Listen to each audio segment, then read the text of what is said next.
जी मेरा नाम मोहम्मद अकरम नाम है मेरे वालद साहब का। 1,70,000 रुपये का मैं रक्षा लिया है किश्तां दे। ठीक है, दफर मैंने जहाल को मेरी रिहायश है रहाई कानूनी। ठीक है, किराए पे उत्थे मैं रहना, छोटे छोटे मेरे बच्चे ने। ठीक है, किस्त भी मेरे सिर चढ़ गई है, 6,500 रुपये किस्त है। निके निके बच्चे ने मेरे, तो मैं शामी 10 बजे आके रक्षा खिला रहा है प्लाट से। 3 ताले लाए थे, एक अगले चक्के ने लाया सी। ठीक है, एक लाया चैन नू ते उत्ते कपड़े पाए दे गड्डी उत्ते। ते 2 दिन हो गए गड्डी लैंदे नवीं। ते जेह्ड़ा ना 12-1 बजे तक असीं जागदे रेह् सारे जी। देखिया बाहर निकल के गड्डी बाहर ही 1 बजे बाद जेह्ड़ा ना गड्डी चोरी हुई है। इस तरह जेह्ड़ा ना अपना गड्डी किसे ने खड़ी है। ताले भी नाल ही लै गए सी, ताले भी नाल ही लै गए सी। ठीक है, ते अपना फौजी जूनस है डमोर पंप के सामने, उहदे को मैं गड्डी किश्तां ते लेई दी। ऐ देखो, ऐ सामने सारी डिटेल।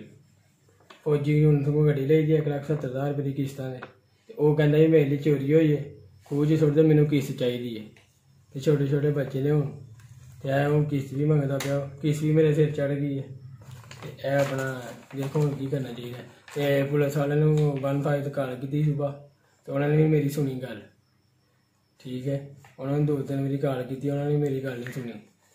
पुलिस वाले जो है दरखास्त दी है आपने थाने में? हाँ जी। अच्छा, तो फिर आगे गया कहते ने ठाने आ, तो 2 बारी मैं गया, उन्होंने गल ही कोई नहीं सुनी।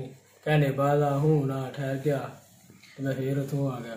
अच्छा, दरखास्त जो है वो फ्रंट डेस्क पे होती है, वो कंप्यूटर में दी आपने? कंप्यूटर में दी है, किसी मुलाजम को दी है? मुलाजम को दी है।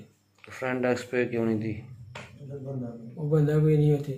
अच्छा, तो ये बाहर निकले गश्त से नाके नुके, तो हूँ ना ठहर गया।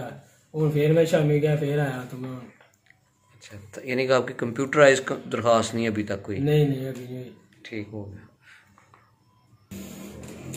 अच्छा सर जी, पुलिस ने मेरी गल ही नहीं सुनी। 2-3 बजे मैं गया, कार्रवाई उन्होंने कोई नहीं की। छोटे छोटे हूँ बच्चे ने मेरे, ते दिहाड़ीदार बंदा मैं, उही रक्षे का निजाम ही, होर कोई कम्म भी नहीं कर सकता। ठीक है, ते रक्षा मेरा रात का चोरी होए दा। ते जेह्ड़ा ना गुआंढी मेरे घर दे गए ने, हूँ पता नहीं खर्चा पानी घर ञ्याणें नूं, स्कूल पढ़दे ने, छोटे छोटे बच्चे ने, ते घर भी खान कोई नहीं, दिहाड़ी दे सिर ते आ। दिहाड़ी लाने रक्षे में 400-500 बचदा, ओह् एह्दा गुजारा चलाने पिया। ते हुण दस्सो कोई नहीं मेरी सुनदा पे, हुण कम्म होना चाहिए। रक्षा मैनूं लब्भना चाहिए, मेरा रक्षा लब्भना चाहिए जेह्ड़ा ना